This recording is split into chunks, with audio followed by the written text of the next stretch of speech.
Greetings, Anthillians. Welcome to Anthill TV. We have with me right here Domenic Carosa, who's been a friend of Anthill for some time now. Many people won't know this, but I first met Dom when I would have been about 22. You would have been about 23, and you were going about raising capital to list your first big business on the Australian Stock Exchange, where you would be CEO of you would be a CEO of a publicly listed Australian business at the age of 23. Was that a daunting period for you? I remember you seemed very confident at the time. Yeah, well, we ended up listing. I ended up being 25 by the time we ended up completing the listing process. And so we basically listed in May 2000, so right after the whole dot-com crash, and survived the dot-com crash and built the company from there. Because I remember in the early days, I was working in PR. You were this young gun CEO.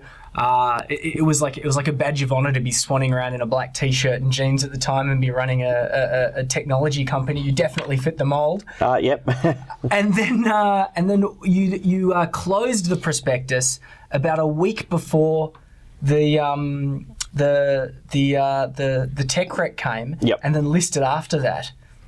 That's one certain way to cut your teeth as a new CEO, wasn't it? Yeah, but basically, we ended up surviving the dot-com crash, literally by hours and days, and we ended up, out of that, building the second largest virtual web host, which we ended up selling in 2005 for 19 mil. And you built it through a process of acquisitions and other things. It was quite interesting because it detoured from the core business, but of course, the great CEOs are able to do that if it's about keeping the business alive. Yeah, our core focus was around music and mp3.com.au, but back then with Napster, the record companies weren't providing licenses, so we needed to refocus our attention, which we did into web hosting.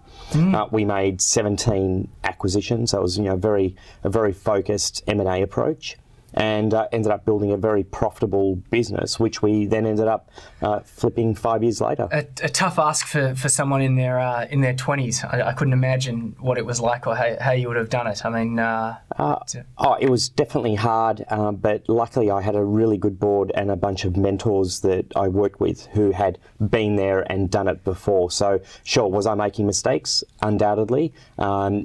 Would I have made more mistakes if I didn't have those mentors? For sure. So that was very much an important part of that journey. I think it was someone like Kerry Packer said something like, if you get things right the person who'll get things right 60% of the time will rule the world.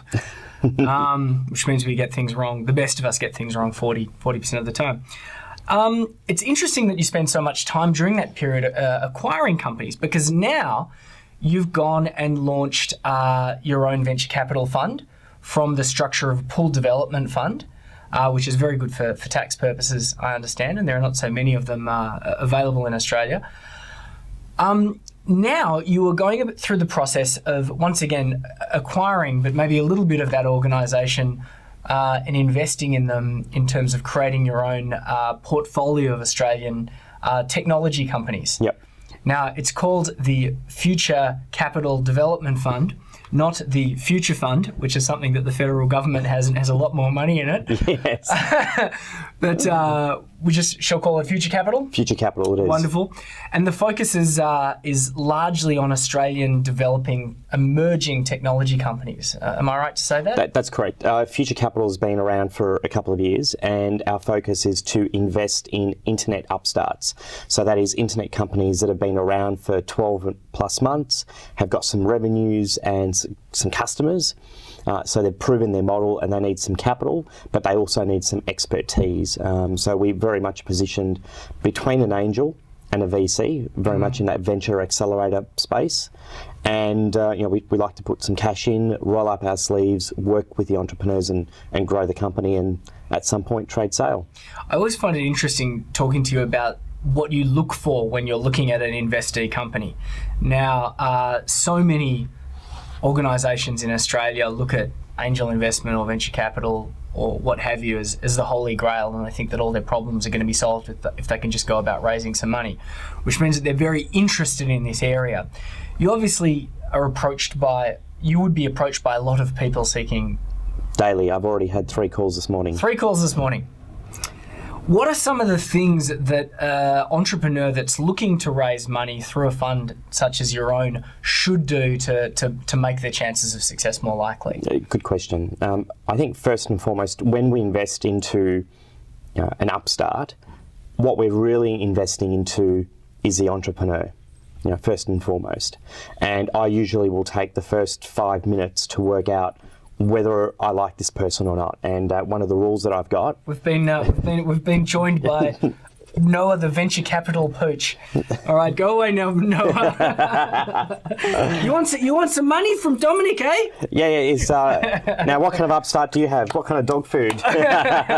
What's your pitch, Noah? So what we do first of all is just get a sense of the entrepreneur as an individual. And one of my rules in business is I only ever work with people that I like. It's interesting. I've heard this again and again.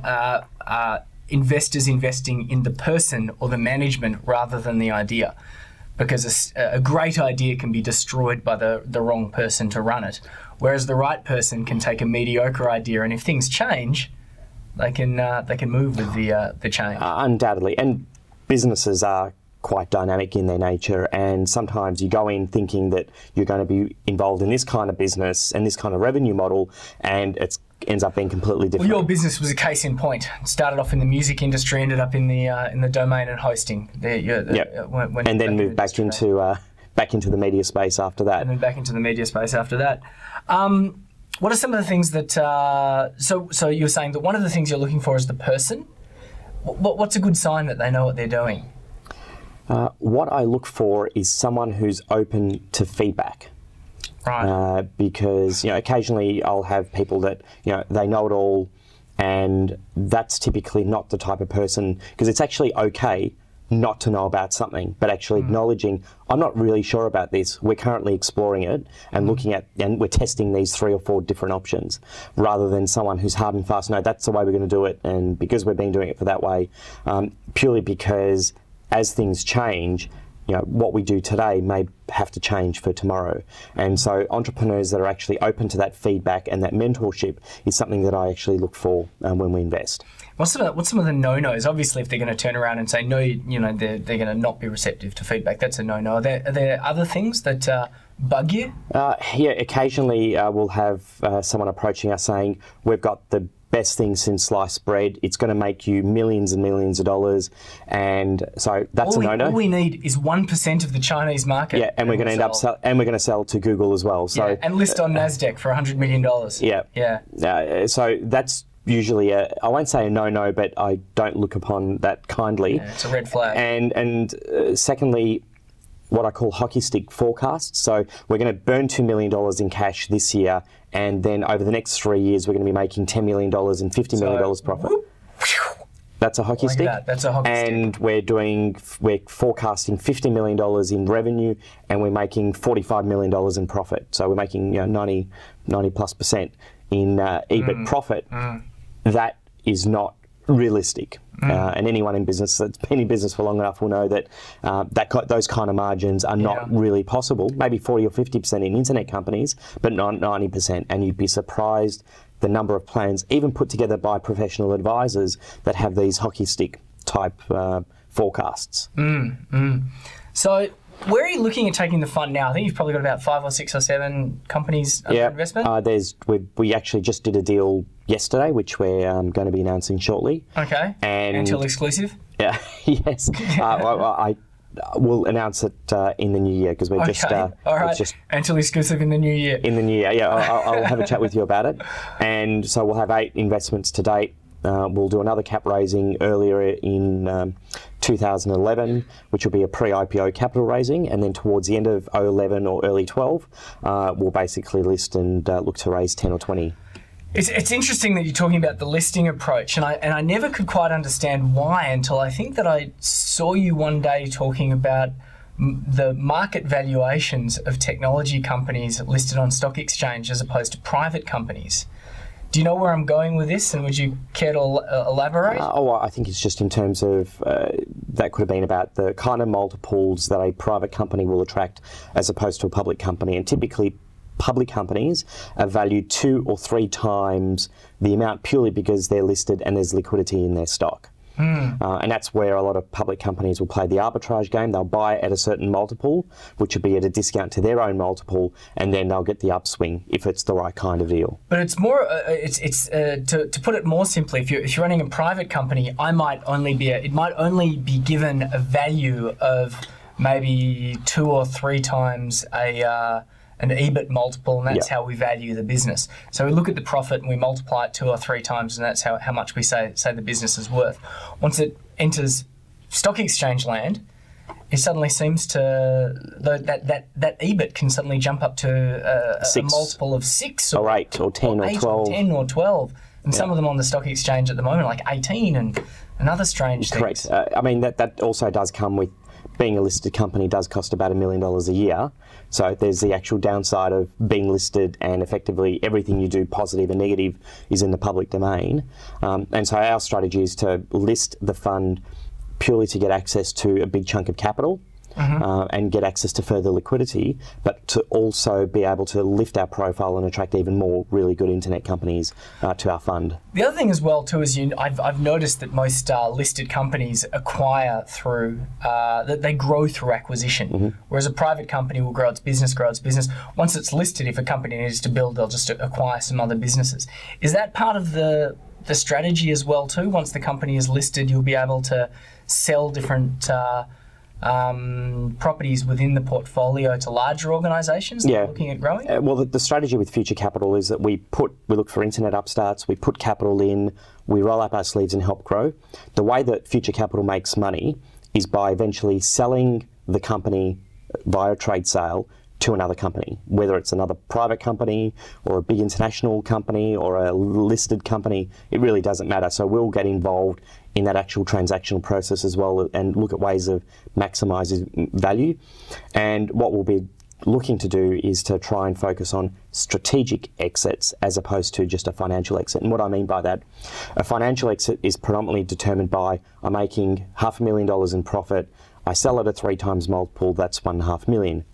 But a strategic exit revolves around, if I sell this company to a much larger company and they plug it in, how much extra profit can we generate, and then we share in that upside.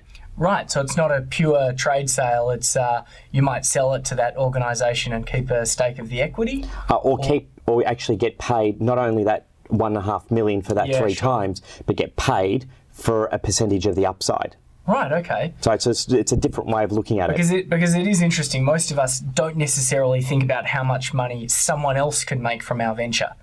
So we might be running a venture at a break even, a small profit, or even at a loss, but another organisation might be able to tap that into their network and then through that process be able to make a 6 or 7 times EBIT on what you possibly could, because you don't necessarily have the channels or the distribution, or the distribution or the network. Yeah. Often called the strategic sale. Correct.